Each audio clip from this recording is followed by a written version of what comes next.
So we're live. We're live. Hi, everyone, and welcome to the Nerdy Up North podcast. It's a nerdy podcast hosted by Northern Nerds. I am one of your hosts, Sam. And I am the other host, Paul. And Sammy looked a bit surprised there because I was being naughty and being late. I was doing a Chris and Lee when they're trying to take the piss. Because if you're ever on a podcast where Chris and Lee's hosting, they try and film you or catch you off guard because they're evil, the little things. Little But yes, devils. the little Banter, devils. innit? I got asked to sing a song and then he played it. test the mic out, see if it's working. Sing me a song. Mhm. Tries to get Phoebe to say really inappropriate and like really things to get her cancelled as well. Poor Phoebes. But yes, it is Sunday. It is a Sunday night. It's 8 p.m. So that means one thing, which it's the Nerdy Up North podcast. And tonight we are joined by the two equal scales of Nerdy Up North. We've got the devil incarnate, the most evil member of the team. That is Chris. Oh, if you just said Sarah. Don't test me. So yes, we've got the top grump, we've got the anime club, we've got the naughty boys of nerd is here, and we've got the higher echelon, the innocents, the good guys, the guys that keep us basically like above where the wholesome one. Yes, we've got Sarah the wonk, and that's not a saint. And then there's us. And there's us too. Is that why I was asked on tonight, for the wholesomeness? Kind of needed to balance it out when Chris is on. Sometimes we need the balance. I'm not that bad, am I? Excuse me. You are the demon. But yes, and thank you for everyone in the chat. I can see we've got a few new people as well, like Horror Hub UK. We've got Nelly back. She joined us last week and she's joined us again. Bless her. And we've got the evil Lee. We've got Kelly. We've got Ben. Yes, Lee was smoking his pipe before he came out. We booted him out the chat. But yeah. Well, you did. Don't tell Molly it's a secret. It's a secret. All right, sorry. The distinguisher. But yes, she'll not watch us. She doesn't care about us. She'll watch Top Grumps on. I force her. I force. We need the views. Poor Molly. So tonight is going to be a wholesome episode. It's one that we've talked about doing for quite a while. The guy we're talking about today has popped up in conversation on a numerous episodes. We did The Great Outdoors with Adam, which was, like say, one of my favourite episodes. This week I saw a different side of him as well. So before we get started and before Sammy gives us the disclaimer, I just want to say I like me and I like John Candy. So yeah, so I think that'll be a nice way of saying it there. So give us the disclaimer there. Shit, Molly's there.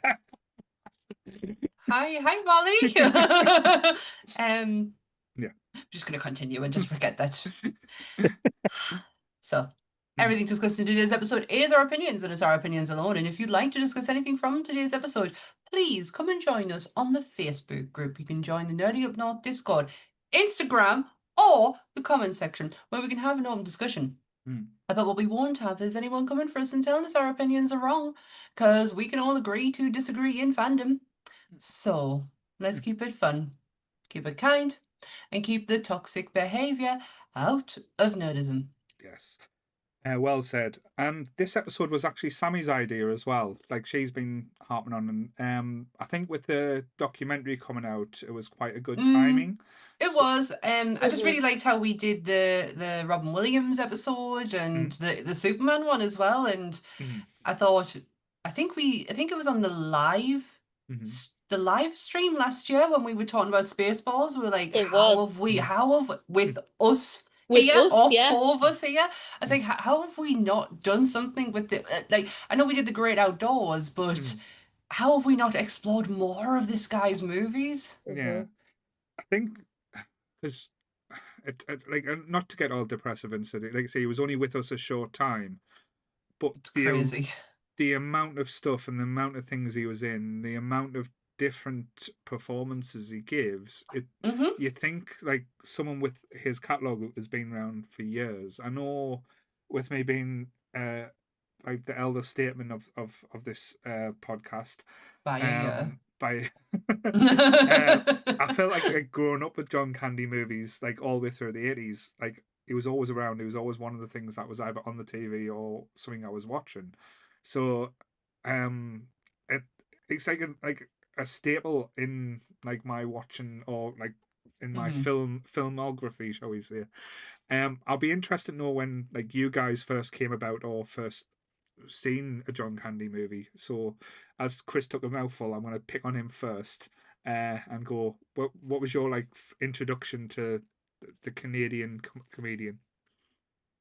I think it was actually Cool Runnings Right. because I didn't watch much of his stuff on purpose until recently. I Mhm. think more like this week because I watched Canadian Bacon for the first time, Mhm. and a couple other things, and the documentary which wasn't even on my radar. I didn't know Yeah. that was coming out. Mhm. But yeah, he's just like this big lovable character that you kind of just Mhm.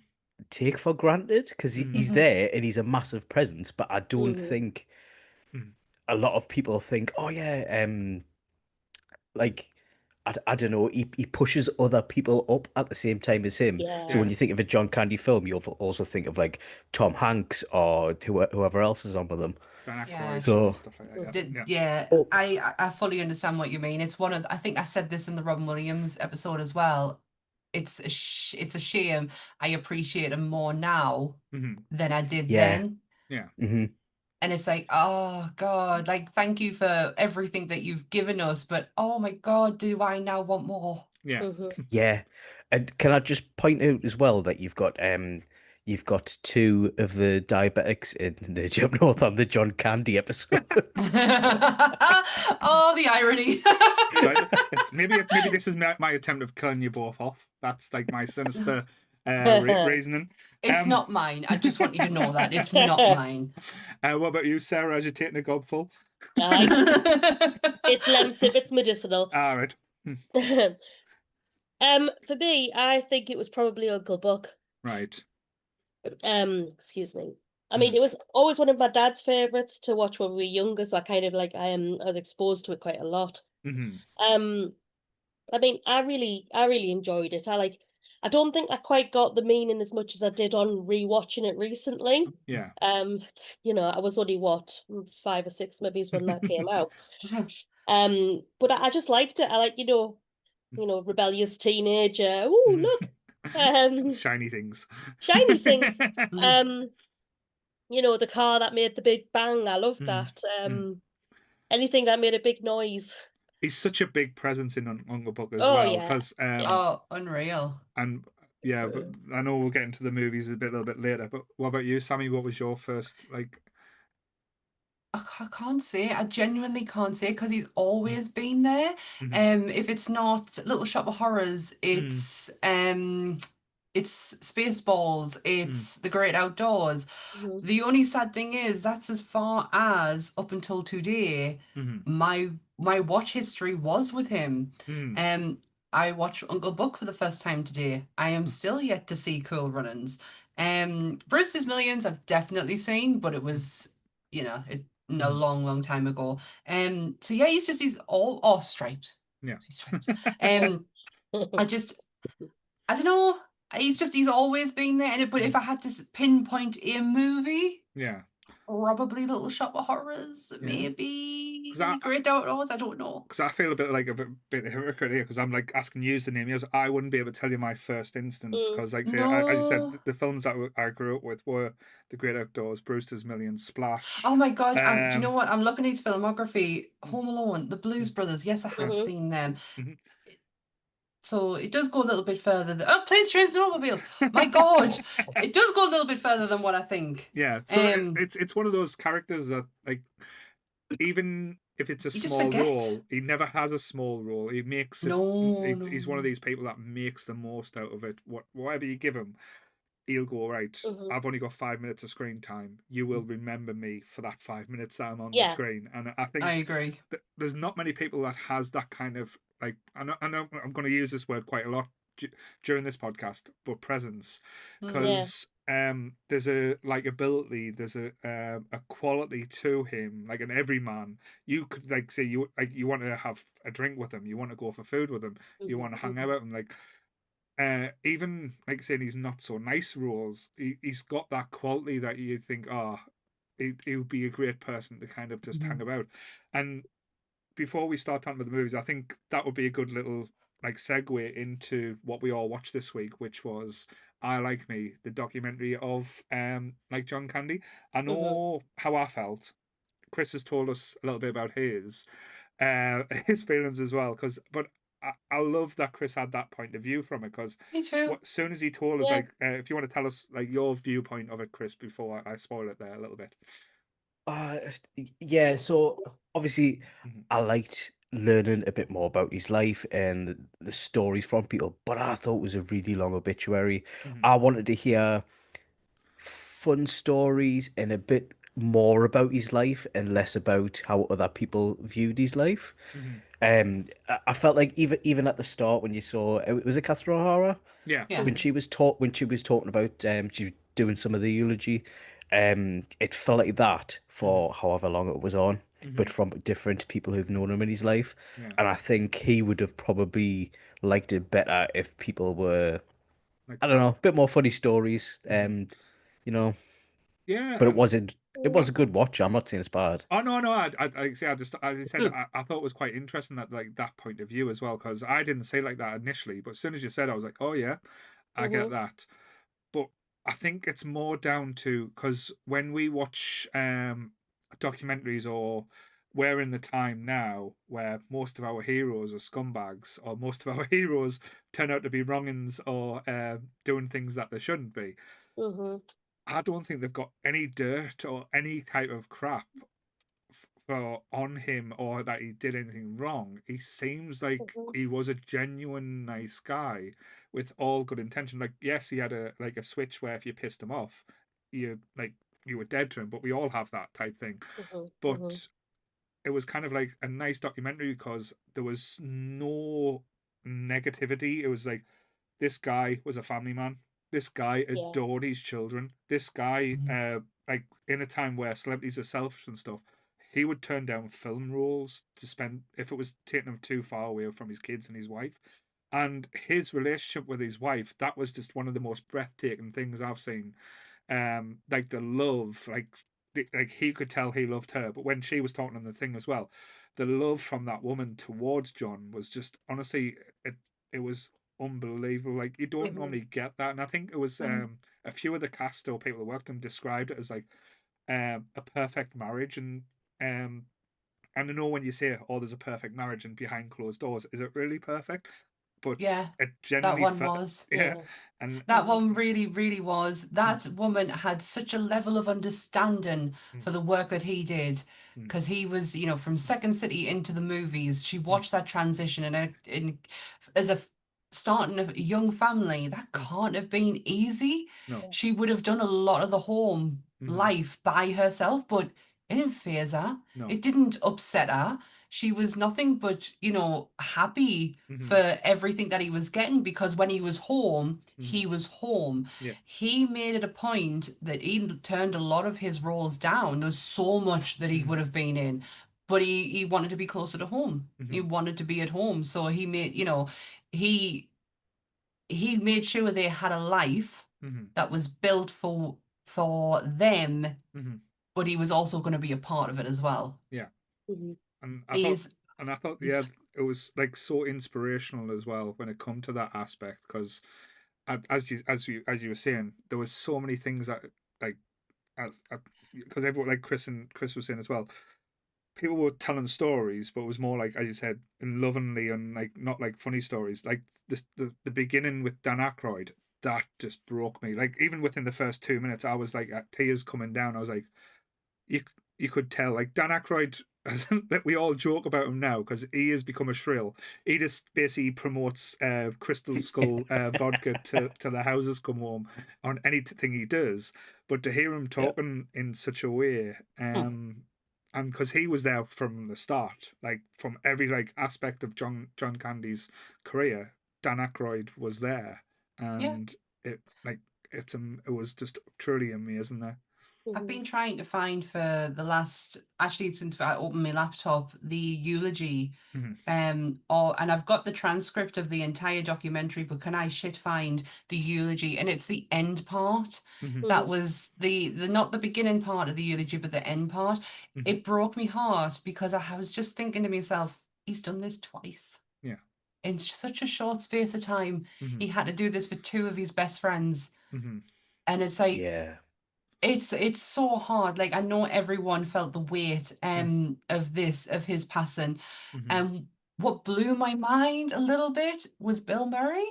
Yes. Oh, The fact that Bill Murray opens this documentary just made, and all I kept thinking of is Bill is finally starting to realize his mortality and the life and friendships that he has loved and lost and had to rebuild because of, we're not here forever. And I was so pleased to see Bill getting on, because he would 10 years ago, Bill would never have done anything like this. See, with Bill Murray, as you said, he's very much own person, own self. Like, he's on his own little bubble, and he doesn't like doing any. For an actor, he doesn't like doing anything more than he has to. Let's be honest. But I do think from that interview he did with John Candy, he had so much love for John. We would have done it 10 years ago because of John. I don't think he would have. Really? I don't think, no. And until Harold Ramis died, Yeah. he wouldn't have done, because it was Harold Ramis getting ill that you start to see the changing point in Bill, because then he starts to realize, shit, my friends are actually going here. And I need to put my bullshit aside. I mean, these are just my personal feelings on Bill. I genuinely don't know this. But I need to put my bullshit aside because he pissed off a lot of people. A lot of people. I love that about him. I know. I'm going to start modeling my life on Bill Murray from now on, I think. But what I love more than anything is the level of understanding everyone had for Bill, because they're still there for him. He's still involved in this documentary because these are his friends, the likes of Eugene Levy, the likes of Catherine O'Hara. These are all, like, Tom Hanks is not part of the Second City crew. No, but you could tell Tom Hanks doing a fucking documentary. Like, that shocked me. Well, I mean, it's Colin Hanks who's directing it, so I would like to think that Tom would be involved. But I didn't know he was in Splash. Genuinely, up until the point of watching the documentary, I was like, he's in Splash. Yeah, really. One of my favorite films. Like, as a kid, I watched it again this weekend. I'll give you my thoughts. There's a lot of nipples in Splash that I didn't remember as a kid. Daryl Hannah, thank you. I'm going to stop looking for that because it's just going to do my head in. There was the part of Chris mentioned earlier about him, sharing the screen. I loved it when Tom Hanks was saying that he never. It was never a one-upmanship. Yeah. That they were actually a team. It was like an invitation to join in. And when I talk about one of the movies I watched, this explains John's acting ability and how he is as good as what he is. This is going to sound wrong. I don't mean it kind of thing. Because acting, he was amazing at. Improv, nobody better. There's a reason for that. Yeah. And I will talk about it in length when I get to that movie. Yeah. But yes, he is the king of improv. But it's not just him. No. It's everyone who worked in Second City. Do you know how many times he was invited to SNL and he'd give them the middle finger? Yeah. He was like, absolutely not. I am not going against my family. He was, he's there. The amount of roles that he should have been in is mind melting. The biggest one, obviously. Did he do a lot of roles as favors as well? Yeah, yes, well, that's what the documentary said. Yeah, he did. Yeah, I mean, John Hughes took advantage. Yeah. Good, because John Hughes was an amazing character writer. Yeah. So, and it works so well with John's ability too. But the most famous one that he turned down was Ghostbusters. Yeah, but that wasn't Ghostbusters. that wasn't because it was because he wanted to play him in German and didn't. So I did a bit of digging on Yeah. this. The two schnauzers. Yeah. I did a bit of digging on this because that is one story that I've heard repeatedly, that he kind of threw his because these are his brothers who he's working with, and it's not just He never threw his toys out the pan. It wasn't like our thing. It's just like I don't think. Like my interpretation. I heard dolls thrown out. All right, I've never heard of it kicking off. All I heard was Well, you got to think it's not just like Ivan Reitman, Harold Ramis, Bill Murray, Dan Aykroyd. These are his brothers in arms, and he kind of like didn't like the idea that nobody was getting these creative ideas. That's when the doll. But this is one story, and then there's another one who, when he read the script, went, "That's not me. Yeah. This is how I want to do it, and that's not how you want it. But I know someone who will do this perfectly." Yeah. And it was twice that he give a role up for himself to give to Rick Moranis, and I cannot remember the other one. I don't know, but I genuinely can't remember the other one. I Shrunk the Kids. Do you know what? I think you might imagine John Candy as that role though. No, I can't now because is it Wayne Selinsky? I can't believe out of like. I managed to pull that name out. Yeah. I don't. I'm gonna find out. But yeah, talk amongst yourselves. No, but like there's like the documentary was such a almost like a walk down memory lane as well. And I think the important thing to talk about the documentary as well, we talked about it before we went live. I think we all hit on it, is and Samuel probably is going a bit more about the interviews like John had to put up with or tolerate as well, because like he is a big bloke, and in Hollywood the big blokes are the funny man, or like the ones that you get like the piss taken out of, or the jokes, or the and again he played that to the part. But some of the interviews that of the time when people ask him, like just basically calling them fat at times, like what's it like being fat? Why do you think people like the fat man and stuff like that? And you could tell it was physically hurting, like, because it would hurt me, because with me being a rotund person, when people pointed out to me as well, I'd laugh and joke about it, but it still like niggles at us. And you will. And you can see the hurt in John's eyes, but his response as well. At first he made a joke out of it, but then kind of like a little bit of passive aggressive, and it's like, "Oh, I don't have a problem with your weight. Do you?" And he's like, "What do you mean?" "No, I went, well, you asked a question about my weight, so it's clearly there is a problem here." It's not okay to it's not okay to ask them kind of questions, but in Hollywood they're still kind of using the same techniques as what they did in the 40s and 50s, even going back to the 30s. It was Hollywood trash, and if they could get something out of you that they could then be spun on its head, they were going to go for the hard-hitting questions. The just best part about John is that he came back with, and his tone completely changed. Whereas some people would actually give in because they're that scared of the press. The press are their friends. If you don't have the press, then you don't get your movies out. John wasn't thinking like that, and he went. I love the change in tone in him. But I love the fact that when he went on one of the talk shows, he was saying, "Girl, you look different from the last time you were here," and putting kind of like a bit of a positive spin on the fact that he was, because he obviously clearly knew he'd been to this fitness camp. But the heartbreaking part of John Candy is the constant fear of death lingering over his head. He born on the 31st of October. He's a Halloween baby. At 5 years old, on his 5th birthday, his dad died. He was 35 and he had a heart attack. And the entire family didn't talk about it.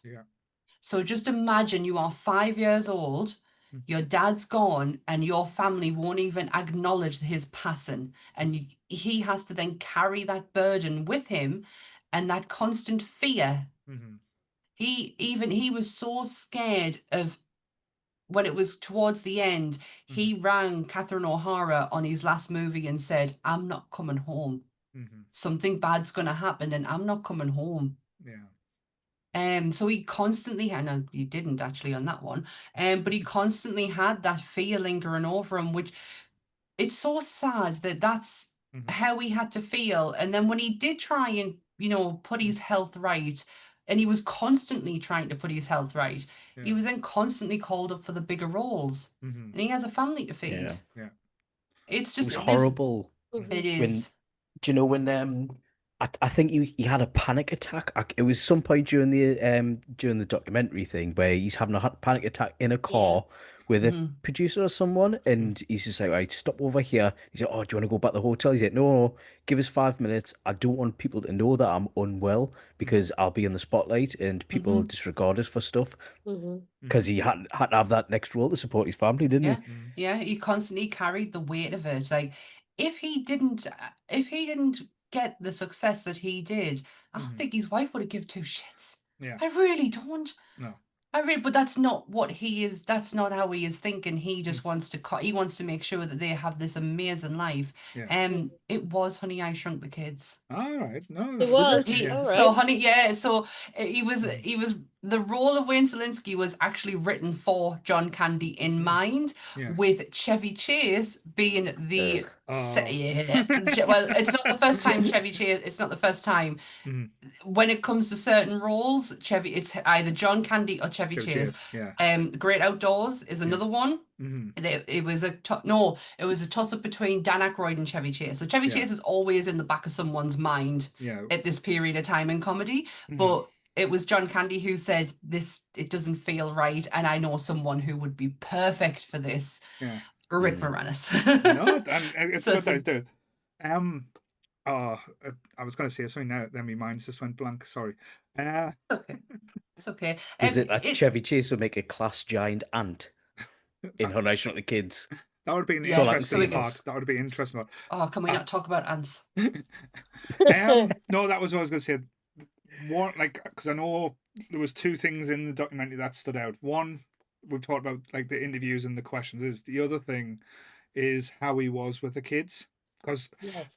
one of the things that John Candy Mm. was always renowned for, like, even in the movies, I think as not the perfect dad, but a great dad, that dad that you would kind of want, a supportive or like, and again, Mm.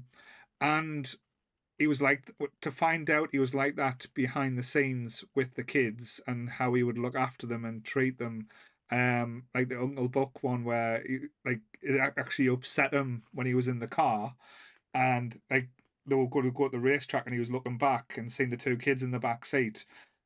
Just the whole idea of it really upset him, and I thought that was like quite sweet. Yeah, But and the whole Macaulay Culkin The thing, Macaulay Culkin the thing. fact that he recognized He it as well, recognized it. Yeah. that was it. Yeah. Macaulay wasn't telling him; he Mhm. recognized what was going on. But Mhm. it's so hard to. How does he interject himself into that without it getting messier? For yeah, not just Macaulay, there's Rory to take into account. He was Mhm. acting at the time as well. Mhm.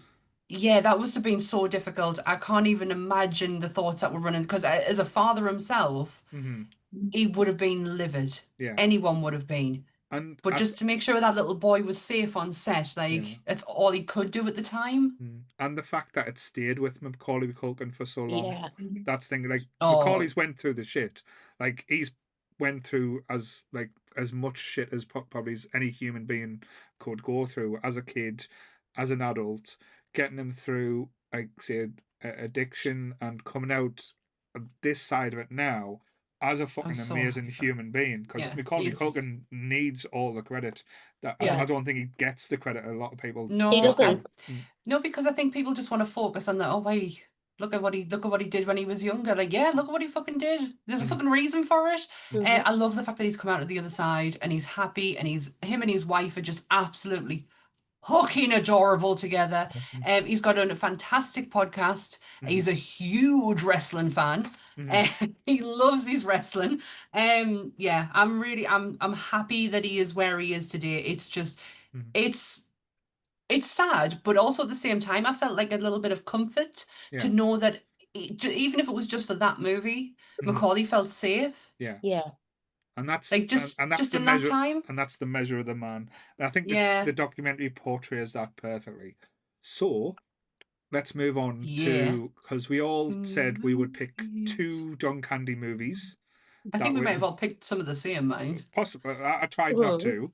So we'll go with, because Chris is looking all excited and all joyful, and bouncing in his seat there like a little lost boy that from Peter Pan.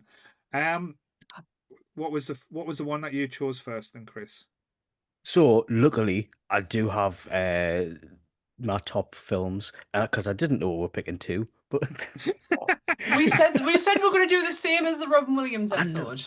I know, but I'm just not observant.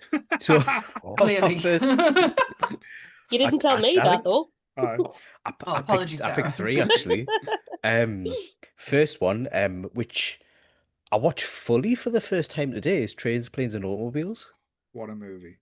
What a Yeah, movie! I didn't watch it it's today, amazing. but what a movie! Yeah, And the motel monologue where he's just like, I like me, and Yeah. my wife likes me, and it's just amazing. And you can always, everyone's known someone that's a bit annoying, but Lee. they're annoying because you're a bit of an asshole, as opposed to Me. them being genuinely loyal. Oh my god, it's Lee and Paul's relationship.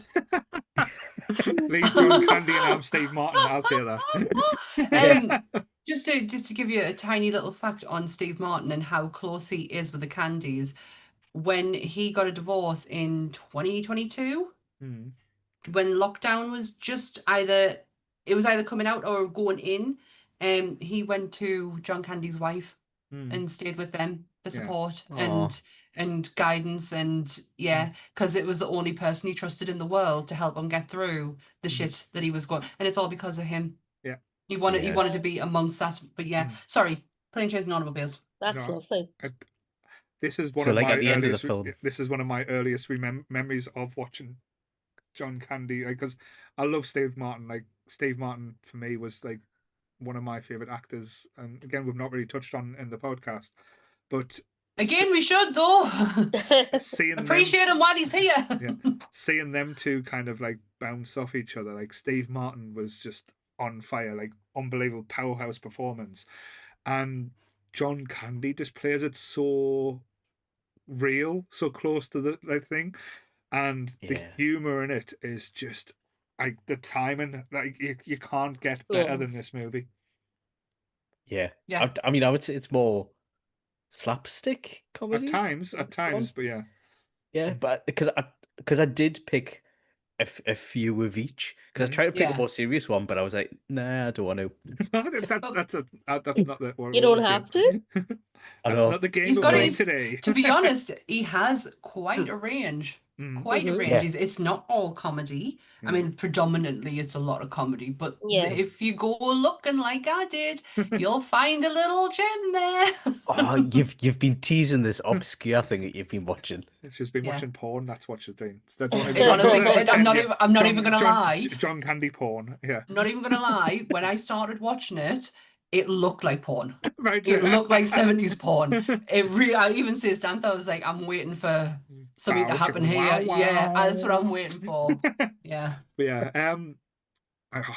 My favorite bit in Planes, Trains and Automobiles is when he's it's not John Candy, it's Steve Martin, when he's thinks he's using a towel and he realizes he's using it's like these massive Y fronts. Oh, I've got a couple of favorite moments. One of them is when they wake up in the bed and he's like, "Where's your hand?" In between two pillows. Ah!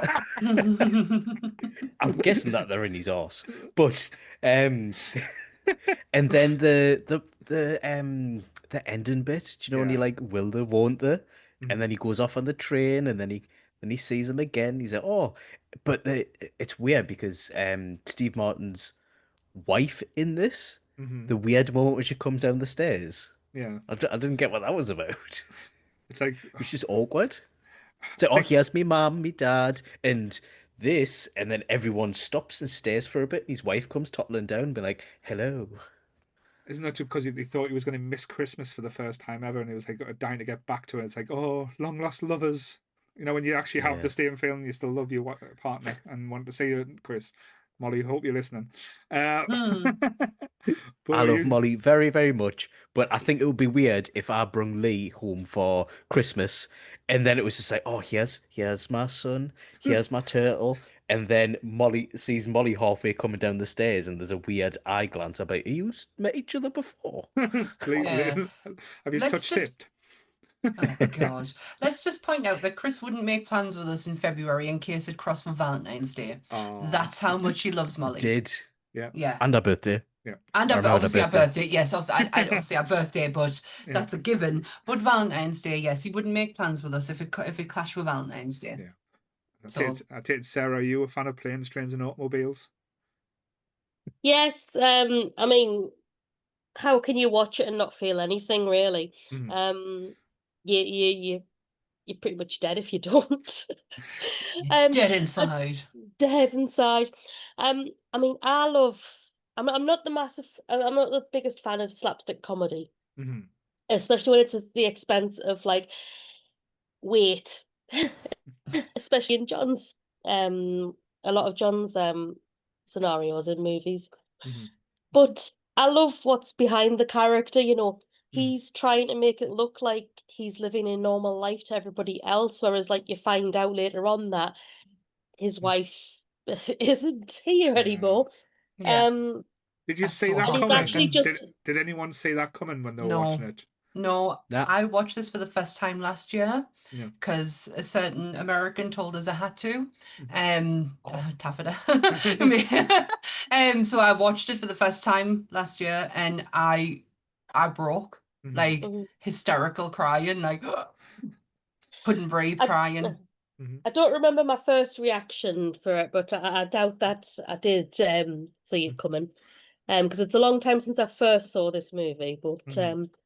yeah, I watched it again recently, like a couple months ago. Mhm.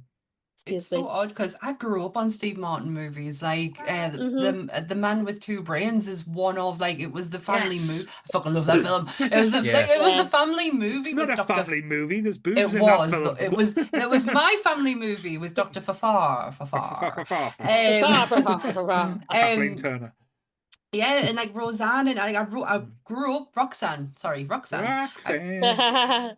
I grew up with his movies, so this one didn't Mhm. cross my path Oh. until Yeah. last year is crazy. This is one of the better Christmas. Like I would always class this as a Christmas It movie is a as Christmas well. film. Yeah. Yeah, yeah. I agree. Cool. Do you What not think it's mad Yeah. how you can make a living from selling shower curtain hoops and Do you want to rings as find well? out? Shall we find out? send Chris and Leah in America and see if you can sell curtain Oh, hoops for as a salesman for a year. See what happens. That'd be fun. I'll do We'd it. wake up in a different single motel bed every morning. With your hand With Lee. between Lee's Lee's pillows. pillows. I oh like how God. you assume that I'll be the big spoon.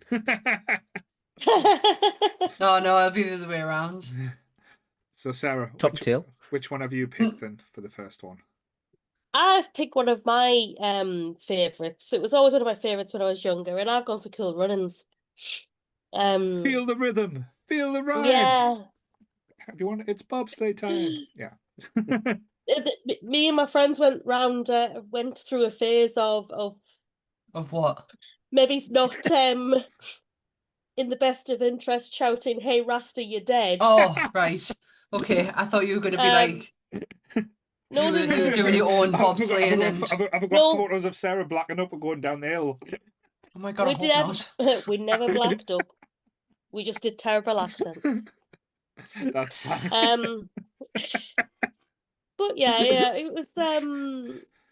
it was my choice of movie to watch with John Candy when I was younger. Right. Mhm. I loved it, you know, like Mhm. the completely unexpected entry of a Jamaican bobsled team to the Olympics, something that's never been done before and loosely based on a true story. Who would Yeah. have thunk of that? You Oh, know, maybe that's how someone should have sold it. I might have watched it. I've never seen it. a man Oh. trying to initially feed his need to win, Mhm. you know, made even more relevant when you find out that his need to win came from cheating. Yeah, I like this one as well because John Candy in this isn't all like he's not the hero at the start. He's an Yeah, he's arsehole. not. He's a bit of a Mhm. twat. So you don't. He's a drunk. He's a Yeah. gambler. He's Mm. Oh my God, what was his character called? uh, They said he used that this in the documentary that said that he used to go to like his go-to character and it ended up being the majority of the characters that he ends up playing. Oh my God, was it Johnny Toronto. Johnny. That's it, Yes. Johnny Toronto, Johnny that's it. Toronto. That's it. Was he like him? No, he was like a Uh, downbeat. Oh. He was a downbeat one. Yeah. He's Oh. like, if Johnny lost all of his charm and Then money, that's and it. stuff, Got ya. then that's it. Yeah, Yeah. yeah. he's But I thought he had it was a great idea initially to try something completely out there. mhm, You know, no one's done it before, and although they went in as a laughing stock, mm, they gained the respect of everybody in the Olympics. And like even when some of the other teams and the judges were like prejudging it just mhm, because of Irv, mhm, they never gave the team a chance because of who the coach was. yeah. And I think it's one of his better not wrong to say better Mm. performances because it's so understated. It's very Mm. underplayed for I him. do. I do. Okay. I believe that it is a very understated role. Mhm. Oh, I need to watch it. I do need to watch it. Like You do. You it was do. one. It was one I was going to watch today. Until me and Anth got into it that he was not in arachnophobia. And then and then I put the documentary on again. I thought, no, I'll watch it. I wanted to watch the documentary again. I thoroughly enjoyed that. That's Mhm. that is a top-notch yeah. documentary. Oh, Cool Runs is up there. It's like, just like, again, I know Sarah saying she doesn't like slapstick. There is slapstick comedy in this. It's like one of the bobslayers. Sanka can't get his helmet on, so John Candy's Oh smashing him on the helmet to get it on. no. Can I It's ask not that you? I don't like it. It's got its place, but Mm, I don't like the fact that a lot of the slapstick in John's movies were related to the weight, to the mm, size of him. yeah. I got ya. Slapstick has its Mm. place, but I don't like it in these Yeah. No, circumstances. I get that. And again, Yeah. I think when you watch the documentary as well, he was very much against like using that as a crutch. I think he says Yeah. he would make reference to it or have jokes about it, but I think there was one. I forgot what was it. Stripes, where they It was Stripes. try to get him to like have a mud wrestle and take his top off, Yeah, and he yeah. refused And because he he thought, wouldn't take the top off. No, he wouldn't. But he Good for him. Mhm. no, yeah, totally. If he's not comfortable, he's not comfortable. It's- And Ivan knew that. As soon as he said no, the issue wasn't brought up again. But can I ask you a question? It was something I was thinking about earlier today. John Excuse obviously me, left us child. in. Oh, hi, child. Oh, which child? Sorry. This is Freya. She's got Oh, a hi, very Freya. mucky face at the minute. Oh, hi, Freya. John left us in 1994, and this is at a time when I think we've talked. No, hi. I think we've talked about this before. How comedy was transitioning from the 80s to the 90s. How do you think John would have fit into the end of the 90s, beginning of the early 2000s, the way the comedy was going at that time? Do you think he could have transitioned? Or do you think, because his style of comedy is starting to become a losing art, like it's starting to Yeah. disappear?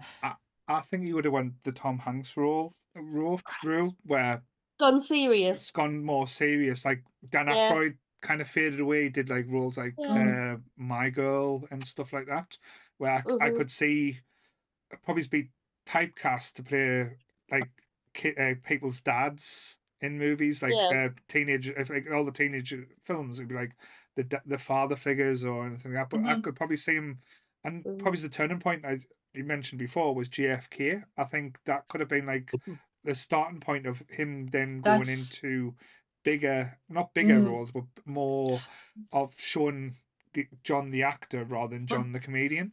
That's exactly what I was thinking, because JFK is 1991. He dies in 94. If that didn't happen and he is still here, because he should still be here, I think he would have went down, because Cool Runnings essentially is the last big success he has, which is quite sad given that he has two more movies after that. But JFK was such a turning point for him in his acting ability. He was brought on by Oliver Stone, who saw so much potential in bringing the serious side out of him. When he is filming, I don't know if you've ever seen it, but in his scenes, he is a sweaty mess. And they kind of incorporate it into his character. He is just, the sweat is peeing out of him. And that is pure John Candy. That is no effects whatsoever. That is him. He's bricking it. He is so scared. He's in front of Oliver Stone. And all these big wigs and all these really serious, because he doesn't see himself as a serious actor. No. Until Oliver Stone shows him back what he did. Yeah. And he went, you have a place here. Yeah. You are meant to be here. And I really think, because of that, I think he would have gone down the Tom Hanks kind of road and started Yeah. looking at more, like, I'm not Chris is saying what, do disagreeing.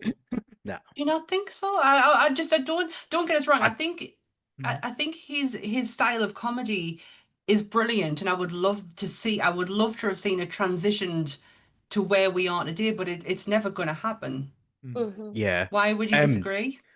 So I'm only disagreeing because knowing about his life and how much he loved his family and wanted to spend time with them, Mm-hmm. because his dad was never there because he died when he was young. I would want him to take a more of a background role, still get paid, so he can go home every night. Mm. Yeah. I think he would have took on. I agree, he would have took on like the Tom Hanks more serious roles, Mm-hmm. but I think he would have went more producing as well and That's more yeah. lifting other people Yeah, up. that's a good thought. Yeah. Plus, he would just be like, I can go to my what was it, the farm or the ranch that he bought, The Yeah, the farm. What a farm. get away from farm. everyone. The farm. Farm. He would have Farm. just went there. Mhm. I closed my eyes when they were describing that farm, and it was just because my head's absolutely pounding at the moment, and I kept them closed until they finished describing it, and Mhm. it was like, oh my God, it sounds so magical, and then it had a little red cabin in Red there barn. too, and red barn, and I was It like, was very it sounds Americana, so wasn't it? magical, yeah, Yeah. especially for a Canadian, Yeah. yeah. But Yeah, Yeah. but he was also he bought a football team. Mhm. He did that before it would become Mhm. trendy to do. Yeah. So he clearly had a business head on him. So Mhm. you're right, maybe going into directing and producing could have been some. Mm. It was a conversation that we had about the change in Mhm. what you call it, like the change in comedy and Yeah. how it's Yeah. his style starts to like transition out, and it's Yeah. just like, how would he have or could he have coped with that transition if comedy was something he was going to be staying with? If you look at it's a hard one because if you look at all the films he's in, there's a fucking lot of them. But all the type of comedy he was doing, like if you look at like Planes, Trains, Automobiles, Spaceballs, Little Shop of Horrors, Mhm. Blues Brothers, Summer Rental, uh, Who's Harry Crumb, stuff like that. Yeah. Atypical Runnings. It's very much the humour's like, cause I feel bad saying this because the 80s was quite a multitude of different types of humor. He wasn't quite the teeny the like, oh, what's it called, like the American Pie type comedy, like the Porky's Yeah. type comedy. I don't think he would have fit in that No. style. So And and the 90s, when it come to comedies, it started becoming more risky, more mhm. avant-garde, shall we say it. Yeah, and he was very family friendly. Yeah. But what blows me mind is Eugene Mhm. Levy, and how he starts with John back in Second City. They're like, Mhm. best friends. But Yeah. Eugene's managed to transition through Mhm. time, with the American Pies, with the likes of Schitt's Creek, and he's managed to Mhm. stay relevant within the comedy circuit as it is in the time. I don't know how John could have done that, Yeah. given the family friendliness that comes from him. He never, Yeah. and I'm not want to say I'm not using push the boat or push the envelope in a bad way. He kept it in one lane of family friendly comedy. I could see him going down the Disney route because Disney live action was probably just like becoming more prevalent because they were moving away from the 2D cartoons to start doing Yeah. animation. So And it voice work. Oh, he voice could have work, done yeah. voice And I work. mean, Yeah. he already had his hand in the Disney pie. That's true. It Uh, was just something I was thinking of today. I was like, could he have? And it sparked from a conversation we'd already had, Yeah. and I just had multitude of things running through my head. Yeah. What about you, Sammy? Which one? Well. Wow. So I have watched today. I woke up and watched at 6 o'clock this morning. Watched Stripes, Right. and I want to talk about that later. Okay. And then I watched the what do you call it? Uncle Buck. Uncle Buck. Uncle Buck. I've just been talking about it for friggin' ages. Watched Uncle Buck, and I watched The Great Outdoors because I absolutely adore that film, and I know that we've already done an episode on it. And if you want to hear my thoughts and feelings on it, you can go and watch that episode. But Big I Bear! decided to Big Bear. Big Bear. Yeah. Sorry, I was going to go into a full scene there. But I decided to go down the obscure route, and I had a look at his earlier work. Mhm. And did you know that Did you John know? Candy was in a horror film? All right. It's keeping it He on was- brand with monsters. Yeah, I was like, I had to go and watch it because it's John Candy's in a horror film. It's called The Clown Murders. Right. Okay. It's I absolutely did dog. see that. It's dog shit. I saw it on his IMDb page and I thought, there's no way I'm watching that. It's one of the earliest films that he's ever done. And the executive producer of this went on to go and do Degrassi, The Next Generation. Right. It's on YouTube if you want to go and see what I mean by it looks like 70s porn, because it really, really does. Right. It's so grainy. The tracking on it is terrible. But John is really, really young in it. Mhm. It's about clowns on Halloween who kidnap a business wife. And I'm just looking at the synopsis because I really did skim over this film. Yeah, clowns kidnap this woman, and that's about it. It's I terrible. think it's fair to say we've not seen that movie. No, but No. I did. I did. You did. I went and watched it. It actually got a DVD release in 2007. But it's only Oh, licensed. wow. Yeah. Right. Image Entertainment brought it Yeah. out. But yeah, it's Martin Burke who wrote and directed it. I can't even think of what he did. Nah, It sounds awful, nah. I'll be honest with It you. really is. The last movie he ever did was Right. The Clown Murders. The Clown Murders. He's a documentary filmmaker. Right. More than anything else, a very serious documentary filmmaker. So there's two things that's going to come out of this. It's going to be either a Top Grumps episode or an episode of Monsters at Hell. I will be happy if Top Grumps took it on, but because I No, can't I'll see leave me that getting on this, to you. I can't see this getting past Dan. But yeah, it's called The Clown Murders. It is on YouTube for your Right. viewing and free pleasure. But I had to go and check out John Candy in a horror movie. Right. So that's an interesting. I'm interested in your take on Uncle Buck because you said your first time watching today. Yeah. Mhm. I absolutely loved it. Mm. I did want to punch the niece's face in quite a Yes, few yes. times. Yeah, She's a she dick. is. She such is a dick. bitch. She's such a bitch, but I know she has her little redemption part at the end, and man, she gets she makes up with her mother. But come on, Oh. pet. You went out your way to go and destroy his life, Mm-hmm. Mhm. his relationship. Like, Yeah. Yes. Yeah. oh, yeah. Little I thought, Molly Ringwald from Timu. Yeah. yeah. Yes. Wish's version of Molly Ringwald. She, I she loved was, how she dressed though. She was Yeah. very smart for a teenager. Yes. she was very Jennifer Grey. Is Jennifer Grey Yes. with Dirty Dancing? Yes. Yes, very Yeah. Jennifer Grey. But yeah, I absolutely adored it. His performance in that is hilarious. The scene when he busts in on the kid in the bedroom and realizes it's not his niece, but then he's like, Yeah. I'm still not fucking happy about this situation. Yeah. And then he's already drilled the drill through the lock on the door first. Yeah. And then they're in the car and she's like, what did you do with him? And it's just that big smile on his face. Yeah. I did not see the fact that he was going to be in that trunk.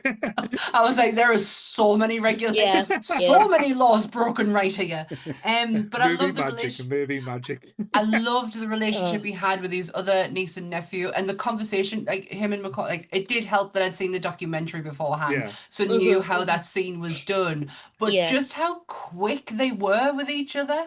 I love it that Macaulay Culkin basically was, because normally like John Candy tries to see if people can keep up with him.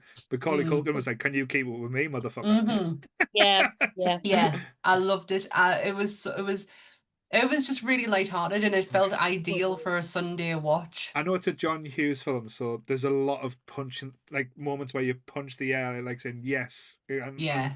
I just love the fact that because John Hughes in the 80s, like writing these and making these movies, like I think he'd done the script for Weird Science within 24 hours. He saw John Candy and loved John Candy. He went, I'm making a film that's just for John Candy, and this is how we're going to best show every single element, because you get the lovable, you get the devious, you get the scary, because he's scary at times.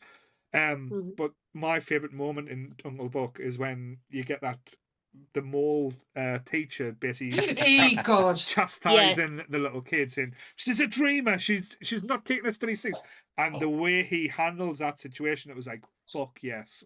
Yeah, That it just was so amazing. good. Mhm. And it was another thing we learned in the documentary as well, that John Hughes and John Candy were best friends. Mhm. They vacationed together, their kids grew up together. Yeah. But yeah, John Hughes is so good at writing. He's such a good character writer. Yeah. And his stories are this simple Mhm. but effective. And as Yeah. Sammy found out today, well, just before we went Oh live, God. that the lass from his girlfriend was gladdying weapons. So I'm sitting looking at her going, why do I recognize your face? And we've just been watching Grey's Anatomy recently, and she did this scowl with her face, and I went, oh shit, it's Meredith's therapist in Grey's Anatomy. Left it at that. And then Paul blew my mind with a movie I only watched last week with Anth. It's Gladys from Weapons. Yeah. One of So- the greatest horror icons to come out this year. So basically, when Uncle Buck dumped her, she went into witchcraft and turned into Gladys. My God, how could I not see it? So Weapons is a sequel to Uncle Buck that we never knew. Yeah.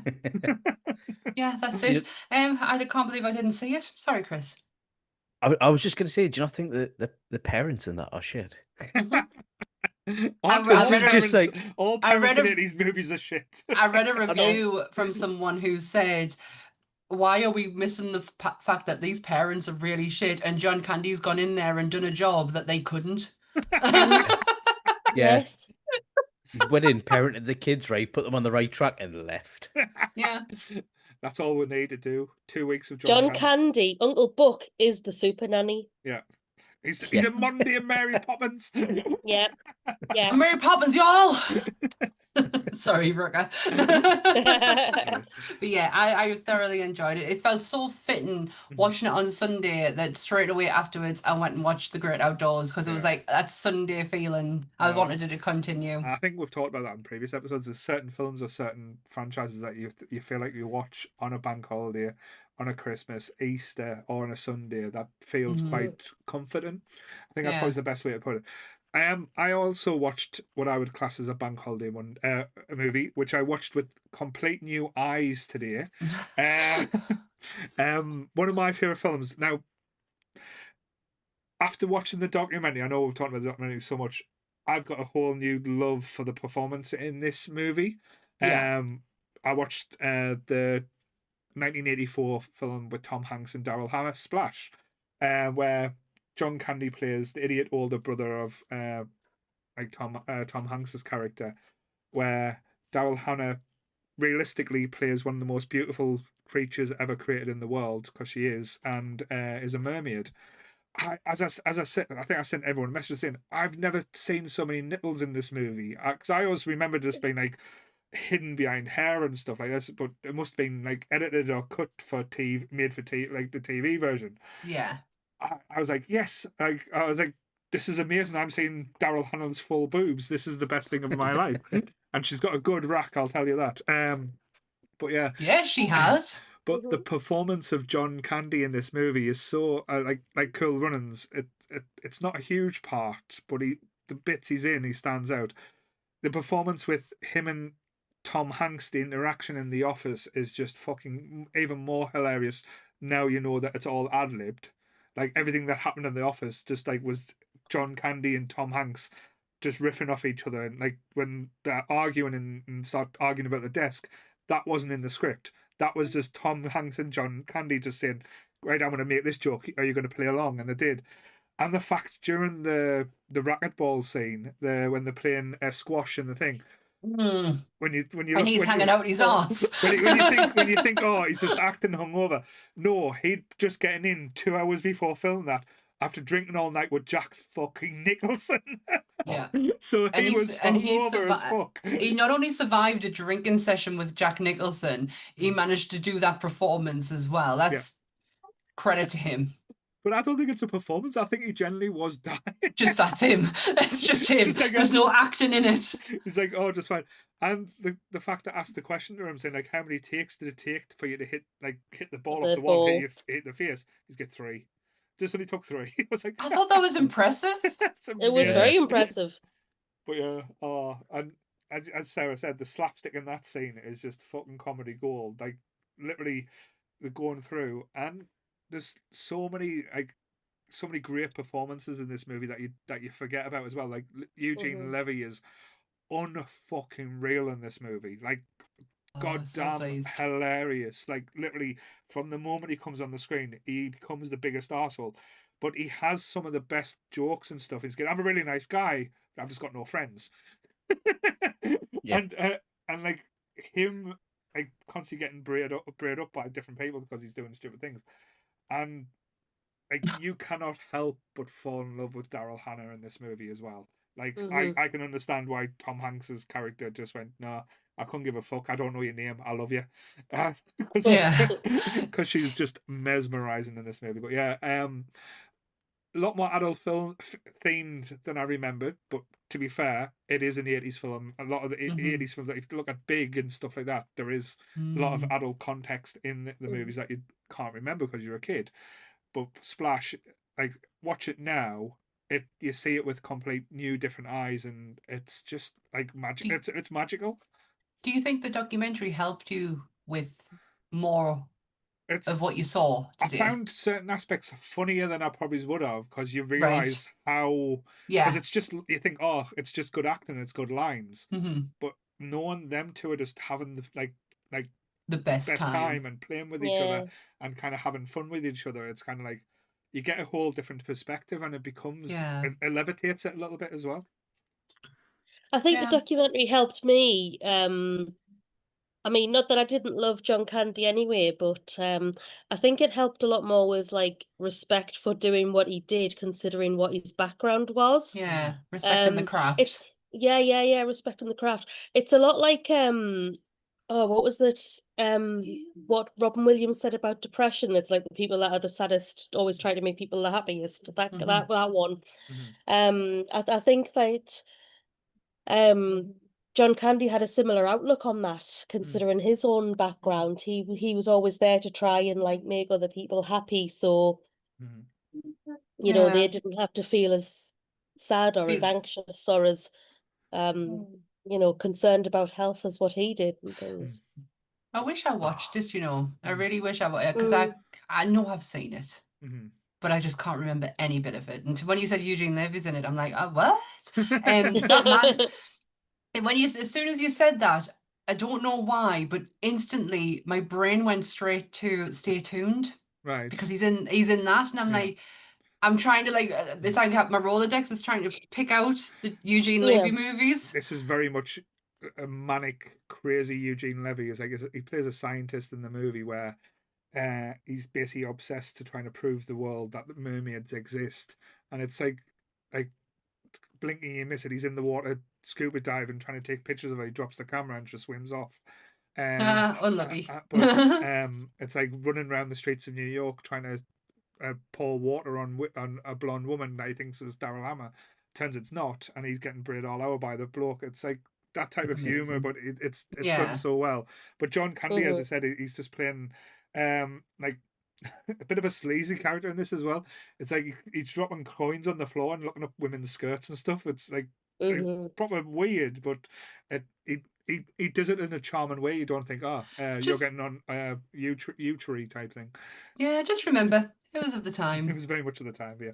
very much of the time. So I kept thinking that because it would be like there'd be certain scenes where like, oh yeah, you used to be able to smoke in restaurants. You used to be able to do this. You used to be do that.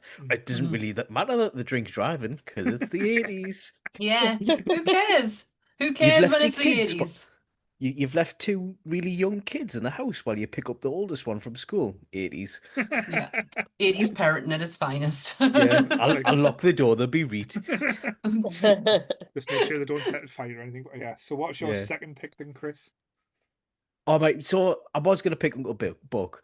Do you know what it is? I tried to watch this with Finley because I watched it on the computer.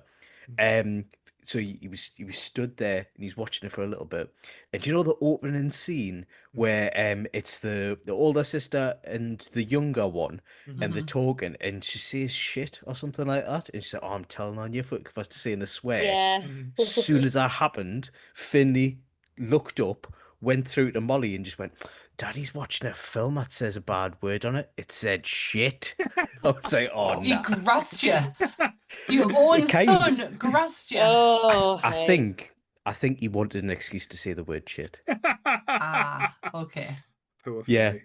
Yeah. So I was like, I might leave it a couple of years. But since we've already talked about Uncle Buck, I watched Canadian Bacon for the first time because I saw it and it was his most recent, Mhm. Yeah. and I really liked it. It's a parody kind of satire film. All right. Have you seen it? No.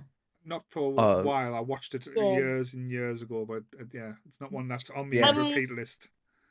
I'm kind of with you here, Chris. I was gonna go with Uncle Buck as well as my second choice, but yeah, I think I'm gonna go Canadian Bacon with you. All Touch right, tips. we got a Oh, double. no, We got wrong a one. tip. Got a tip Oh, for Touch you. double. sorry. There you are. That way. Touch tips. But yeah, But yeah, it's like the president of the United States is viewed as weak, so he basically has to find someone to start a war with, and right. who else This sounds is familiar. better than the Yeah, yeah yeah. yeah. Well, we'll get onto that. I don't know if we can. We're not So traveling to yeah, America anytime soon, are we? Chris might. true. We'll send him on to sell curtain rails. Yeah, how's his business going to take off? How dare the Americans have peace in their time? Mhm. Yeah, yeah. Need that war to get the votes in and funding. Mhm. So declare war on Canada. And then John Candy plays a chief of police in, I think it's Niagara Falls. That's on the Mm. border, isn't it? It's Yeah. right on the border of the American side of Niagara Falls. Yeah, so he's a very susceptible American, and he rallies the town to form a guard and stuff against the Canadians, and I'm just laughing ends at up his a name, Sheriff Bud Boomer. Yeah. Bud Boomer. Yeah, but Yeah. yeah, did I have any favorite? I think it was one of them family films because he's kind of like it was nothing out there. I just thought it was interesting because it had a bit of satire in it and a bit of Yeah. relatability to today. Well- But I don't think it's like a standout role for Candy. It's interesting though that like the idea and the context of Canadian Bacon, especially with Mm. the director. Director? Who's the director? Michael Moore, Oh, shut Yeah. up. Oh, Yeah. who has done a few documentaries like highlighting Mm. how shit America is. yeah, Yeah. yeah. Oh, Yeah. I I didn't think know that. Michael Moore has this knack of like knowing what's coming. Yeah. Or just Instead, pissing people off. well, that as well, but kind of like it's I wouldn't have like in some previous presidents, I wouldn't have said this was a possibility. Yeah. But in the current one, I can definitely see it happening today. It's quite scary as well when satire becomes Mhm. real. Yeah. Yeah. I Yeah. did enjoy seeing Rhea Perlman in this though. Mm. Oh, I Yes. love Rhea I- Perlman. She was really good in this. I enjoyed her in it. But it's I think again. I thought it was kind of like John Candy kind of like took a step back to allow Rhea's storyline to complete. Mm. Because it's interesting you're saying this is the most recent. This wasn't his most recent one he filmed. This was filmed in 1993. It was released It was released 1995 as his most recent. after he Yeah. passed as well. So, but yeah, Do you know what was the most jarring for me watching this? He's got a beard. yeah. Yeah, it's weird, isn't it? Yeah. He had a beard for the great outdoors, Mhm. and they Oh, were I haven't like, seen that. he doesn't. But when he went to go and film it, he thought, oh, great outdoors, beard, I'll Yeah, fit yeah. the part, and they just went, no one's gonna recognize you, He's got and that's such- not what this is about. But I love his Yeah. clean shaven face though. He's like such a baby face. He's I got love the such an picture that you've got on adorable this face. screen, Paul. Yeah, Mhm. I think it It's a lovely emphasized. picture of him. I think it just emphasized everything about him as well. Yeah, he's got an adorable face. So yous are doing a double pick with Canadian bacon then. So Yeah. Double pick. Sarah's forfeited a second choice. So it's been a while since we've done like this, since the top Been a fives. while. Yeah. Sammy, do you want to go? I'll finish us off, I think. But Yeah. we'll go Stripes then. Stripes, yeah. I love this film for so many reasons because it's Ivan Reitman, it's Bill Murray, it's Harold Ramis, and obviously John Candy's in it. It's got one of my favorite lines in cinema. We're mutants. There's something wrong with us. Something very, very wrong with us. Love it. However, John Candy is in this movie, and when I've been having to read about it today, this is how. This is it. I'm not saying how, but this is the movie that kind of it's an acting class for anyone who wanted to get into improv, comedy, or acting. This movie is 90% improv because Ivan Reitman knew who he was working with. Obviously, it's Ivan Reitman and Bill Murray. Bill Murray then is like, I have to have my best friend on this film with me. Because it was going to be Chevy Chase. Yeah. And again, and he was like, no, I need to have my best friend on this film with us. And that's how Harold Ramis got the job, because he knew Harold Ramis, when it came down to improv, he's the guy you need to go and see. Yeah. And his second choice was John Candy. Because again, if we're going to be doing improv, if this is going to be kind of built on the comedy that we've been doing, Bill Murray needs his people with him. Yeah. And Harold Ramis and Ivan Reitman and John Candy are it. And it was them two who helped rewrite his dialogue and really helped him get into the improv of this movie. There's a scene in it where, because it's all it's about is Bill Murray's a dick. Who is down on his luck and for some reason thinks it's hilarious to join the army along with, and he drags his best friend with him, who is Harold Ramis. He meets this absolutely crazy platoon, which includes John Candy in it. And there's a scene where they're all going through, because it's just basic training, and they're going through getting their hair cut. Ivan Reitman didn't tell them that it was real. And all the reactions that you see on camera is their genuine reaction of them getting their hair cut. So when you see John Candy had to be removed from set in tears because he's sitting there and he has the buzz cut his hair off. Bearing in mind they did not buzz cut Bill Murray's hair off or Harold Ramis, just John Candy and the others of them, the other actors. But yeah, when he's sitting there and he's getting his hair cut and you see the realization that this is real, and he's like, and then he's holding his own hair at the end as he's walking out, and it's like, and they're going, it's okay, and he's like cradling and he's stroking his own hair, and then when they cut the camera, they had to give him a big hug, and Ivan Reitman had to apologize. He was in tears. He was so upset he lost his hair. He didn't realize it was going to happen. But yeah, this is predominantly. Then there's some brilliant monologues that come out of this, especially John Candy's when they're doing the stories of why they are there. It's just it's ridiculous. The movie is ridiculous and so unrealistic, even though the army loved it. Like, this wouldn't happen in basic training. They wouldn't get away with what they did at the end with their whole roll call and then going off to save whatnot. Oh, it was so out there, but the army was so fully supportive of this movie because it was just showing it in a great light. Whatever gets boots in barracks. Exactly, yeah. PJ Souls was absolutely fantastic in this movie. I often forget that she is in it. And you want boobs. PJ Souls are in this again. But to be not fair, for the first time. And I love that you've picked this movie as well, because this is kind of like John Candy, as you said, he's had loads of different roles, but this was like the starting point where John was like, I'm going to be more in movies now. I'm moving away from TV. I know Splash is credited as the movie that basically projected him into the main movie stardom type thing. But I think Stripes is the movie that gave him the confidence that he was going to be a movie star. Yeah, and it was the fact that he was doing it with his friends. Yeah. The people who he trusted the most. That he was getting to work with them. And like I say, you want a masterclass in improv and in acting, this is the movie to watch, because don't watch Bill Murray. No. Because it's from, honestly, Bill, I love Bill Murray. Like, I really do. When you have him standing up against Harold Ramis, you forget how good Harold Ramis actually was. Yeah. I know he overshines him in Ghostbusters, and there's a reason for that. That's Pete's character. That's what he is there to do. He can't do that in this movie. No. Because Harold Ramis just shits all over him. Gotta be careful, there's children there.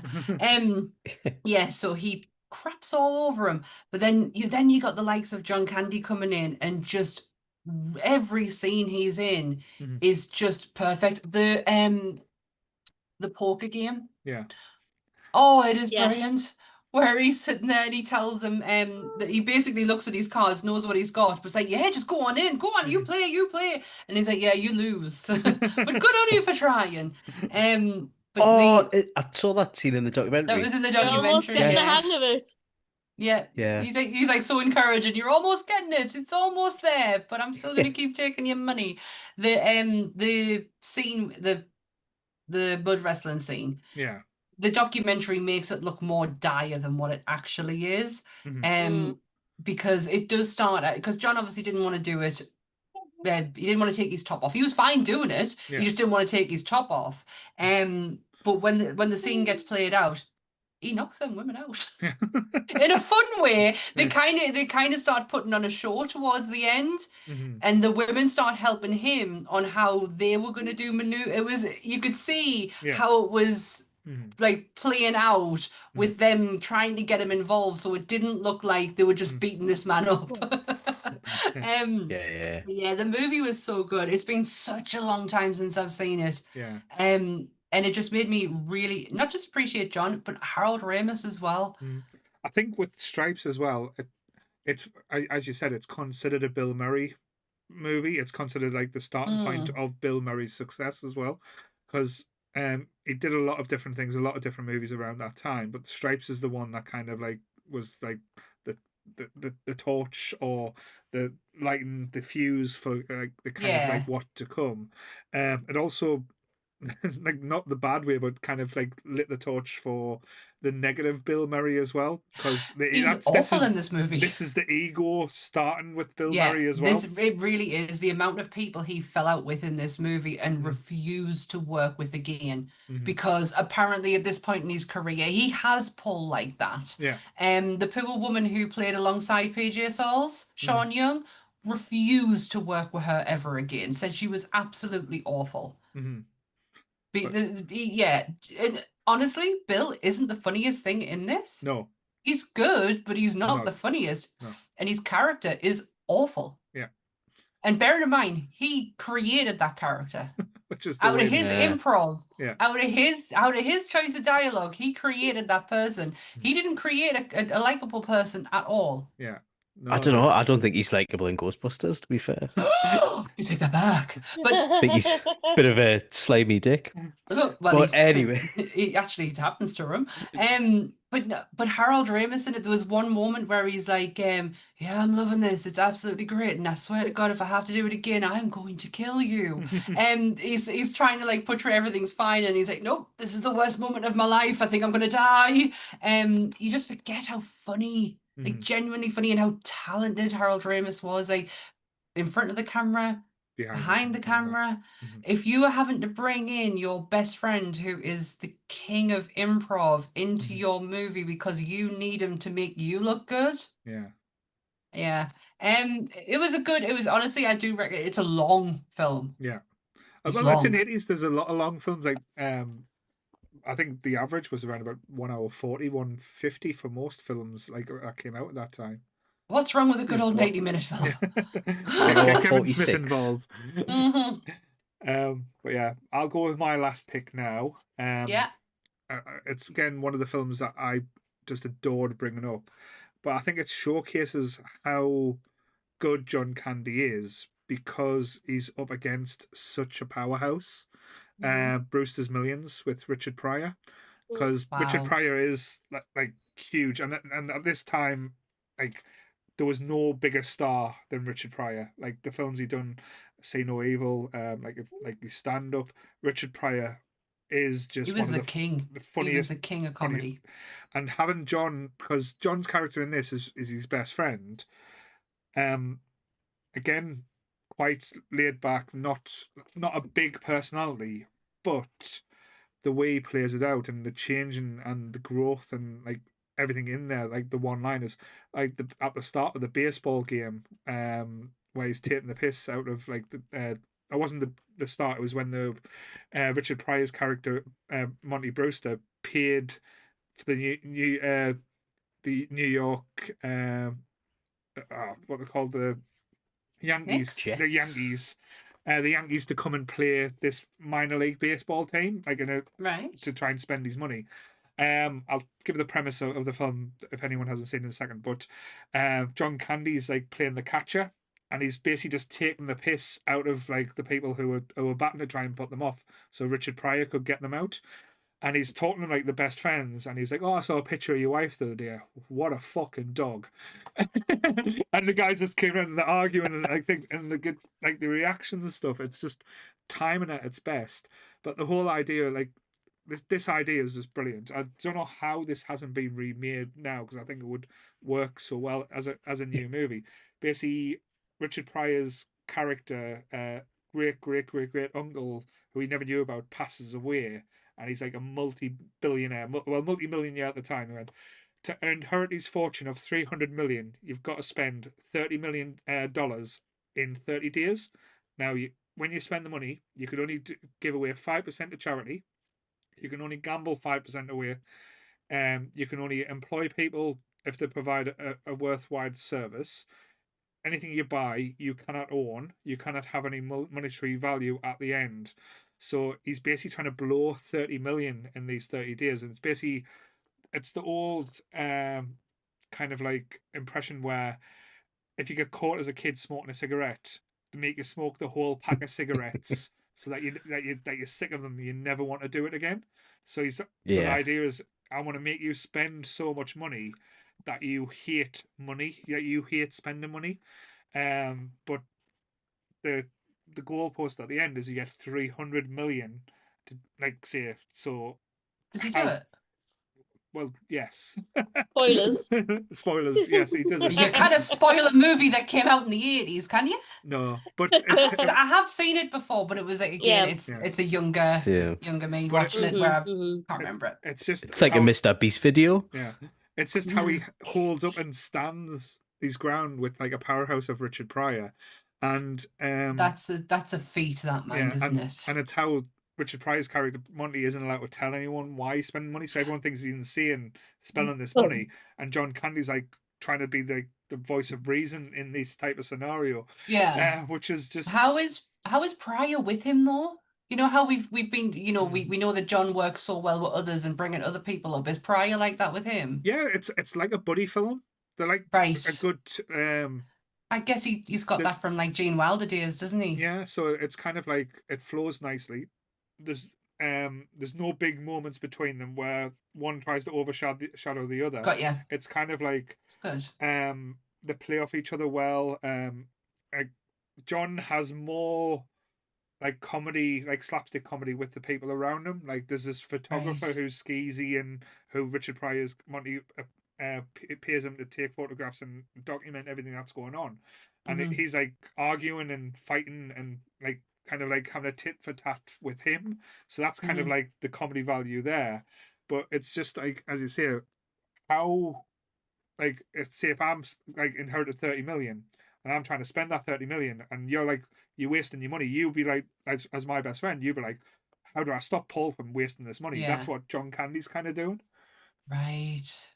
Like, because it's like Right. one bit is like, oh, I've taken some money. I hope you don't mind, and I've used this guy and invested, and I've made you 10 million. And Richard Mhm. Pryor just freaks out and saying, "You just pose back to the start. You've did and not because not Oh my knowing what's God. going on." But and John Candy's like, "Why does the guy hate us? I've just made him $10 million." Oh, Yeah. there's I have seen it.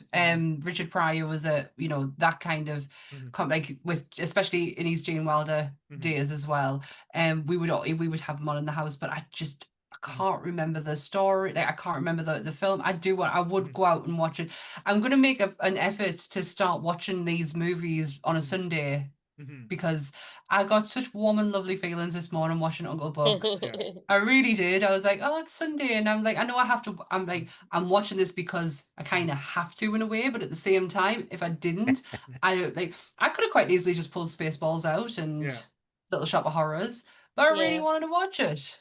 Yeah, and oh, that's fun. But if you look at all the films, like I'm not going to go through them all, but like from like his back catalogue, there's movies that I know people we'll talk to people and say, oh, we're talking about John Candy. I go, oh, wasn't he in such and such? There'll be a film that he's done that will be in people's like favourites or top tens or stuff like that, like Home Alone, The Rescuers Down Under, Uncle Buck, Who's Harry Crumb, Great Outdoors, Summer Vacation, which I'm sorry, Summer Rental, which is one of the Is that funniest... the theme park bit? No, the Summer Rental is basically quick description, he's basically an airport attendant that is having stress, so he gets sent on vacation at a summer rental. And it's basically, I used to always get mixed up with Great Outdoors because he goes on holiday, but the rental he gets is this dilapidated pile of shit house next to the beach that people use as a doss house, walk through. He's got a broken leg, so he's on crutches. And it's like one of those famous scenes where they're trying to get a space on the beach, and he's got a cooler and he's walking across the beach, and the tap on the cooler opens and he's pouring water all over the people on the beach that's lying down. So all the people at different reaction, he's like apologizing and stuff like that. But it's got every single like kind of like sex. But honestly, it's one of my favorites. Summer Rental, but not many people knows about it. But like as I said, Spaceballs, Little Shop of Horrors, Planes, Trains and Automobiles, Brewster's Million, Splash, National Lampoon's Vacation, Heavy Metal, the Blues Brothers, the fucking Blues Brothers. We haven't even spoke about the Blues Brothers. No. We have done an episode on it though. If you do want to go and watch that and get our thoughts on it. But these are just like movies that you could just it's crazy. It's crazy. I'm sitting there going, oh, I have a handful of ones that I can say that are like kind of close to us when it comes to John Candy, and then I remember he's in this and then he's in that, and I know this one. Just to make things a tiny bit somber at the moment for a moment. John Candy died in his sleep at the age of 43 on the 4th of March 1994 while he was filming in Mexico.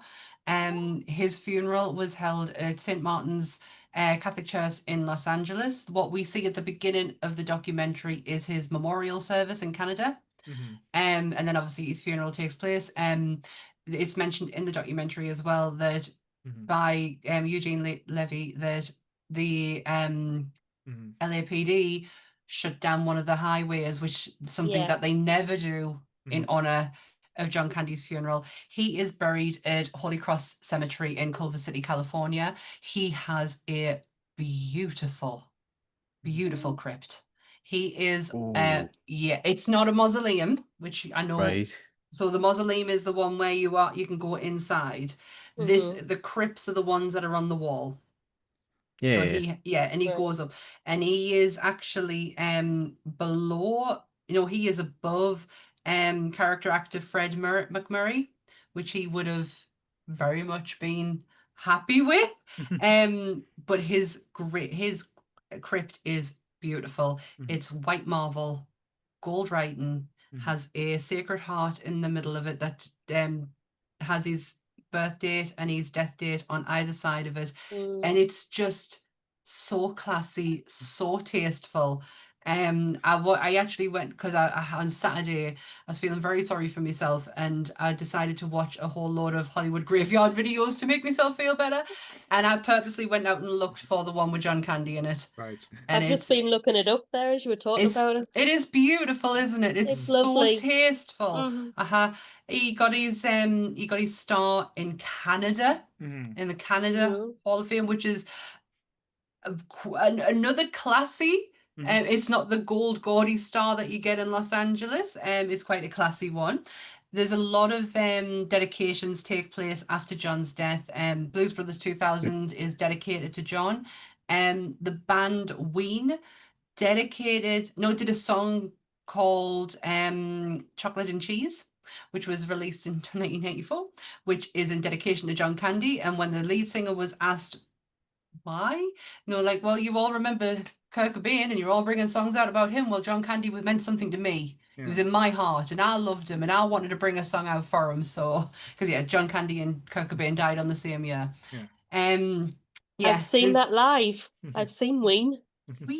But there's Conan O'Brien mentions in the documentary about how Candy gave him his kind of helpful advice in order to get him to move into comedy. When he said, I want to get into comedy. I think I might try comedy. And John Candy said, you don't do comedy. You do it or you don't do it. Right. I think that's a nice way to wrap it up. But what I would say, this is how I'd like to say, I'm going to end with what I want to say. I like John. Yeah. I think that's a nice. I think that's lovely.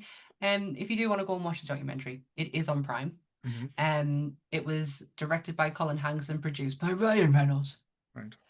But yes. So what is happening tomorrow, Sammy? Oh, tomorrow Monsters is back after our little 1 week break for me, in order for me and Dan to go on holiday. And we are doing can't remember the year, but we're doing the Howling. Oh.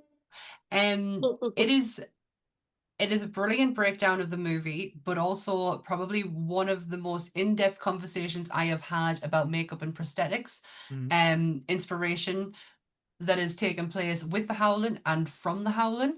I thoroughly enjoyed doing this. So that will be available tomorrow from 10 o'clock over on the Nerdy Up North YouTube channel. That episode and this episode will be available for your listening pleasure later on that day. If Lee sends us the files, I don't know. It's like a guessing game. Will he? Won't he? I don't know. I don't know. I don't know at this point. Sarah, what happened yesterday?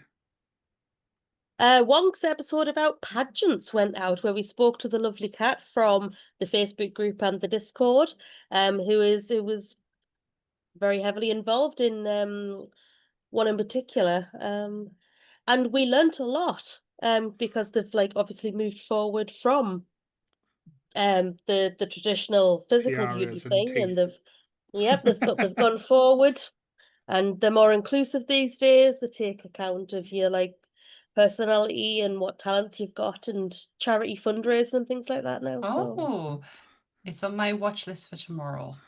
It was really good. I watched it, and Kat's like a proper. She's an amazing ambassador for watching it, because I knew nout about it before I went in, because I thought it was. You hear the word and then you just go, pageant. You think, I'm going to stay away from that. But it was good. No, honestly, ever since I don't know if you saw last week or the week before, the Miss World debacle. Yeah, yes. we speak briefly about that. Wow, that is women fighting with women. That was fantastic. Yeah. We do touch on that during the episode. Oh, brilliant! As well. No, I'm gonna give it a watch tomorrow. Chris, what are you up to this week? Well, right, Chris, this is your moment. Right, Tuesday on Top Rooms, we've got a little film called Bill and Ted's Excellent Adventure. And then on Friday, we'll start off at 7 o'clock with Straw Chat, where we'll be talking about One Piece. And then after that, we'll have Lee on again. So it's me, Lee, and Phoebes, with a little anime called Gachia Kuta, which I quickly had to look up while you were talking, so I'm glad I didn't go first. Oh, that's how it's done, Chris. That's how you promote your shit. Well done. Thanks. It only took however long. Also, on Saturday, Countdown to Doomsday is back with Shang-Chi. We continue our countdown. Have you seen it? Have you actually seen it? Yeah. Jesus, are you sure? Yeah, the one with the rings. Yeah. Not that kind of I loved it. That's my favourite one. That one. Wow. Yeah. Okay. With the little little monster things at the end, where there's pet things. The dragons. Yeah. I forgot about Morris. I'm yet to watch it. I haven't filmed it yet. So I've got a speech for our next episode next Sunday. So I want everyone to be watching. So all you motherfuckers are going to pay. You are the ones who are the ball lickers. we're gonna fuck your mothers while you watch, and you're gonna cry like whiny little bitches. Once we get to Hollywood and find those Miramax fucks who is gonna making this movie, we're gonna make them eat our shit, then shit out our shit, then eat their shit, and that's made up of our shit that we've made them eat, and then all you motherfuckers are next. Love, Jalen, San, and Bob. Snoogans. Snoogie! Oh my god, yay! Yes, we're going back to Kevin Smith world. We haven't been there since Clerks 3. Yes. Yeah. No, Dogma. Do we do Dogma? We've done Dogma. Do you Chasing Amy as well? We haven't done Chasing Amy yet, no. I think we've done a Kevin Smith episode where we discussed it, but like Sam's not a big fan of Chasing Amy is one of my favourites. Do you know what? I love all of Kevin Smith, so that one isn't particularly my favourite one. But again, it's been a lot of years. So if we ever wanted to do it, I'd swallow it up and do it. It's Kevin Smith, of course I would. Of course you would swallow it. It's no Jay and Silent Bob, like. But with Lee's response in the chat, I think Lee might want to come on next week. So are you coming on for Jay and Silent Bob? Let us know, Lee. But yes. But if you are, thank you everyone who's been in the chat tonight, who's stuck with us all this episode. Thank you so much. And if you are new, please remember to like, share, and subscribe, and hit the notification bell so you never miss an episode. Yes. So same bat time, same bat channel. Stay nerdy, everyone. Bye.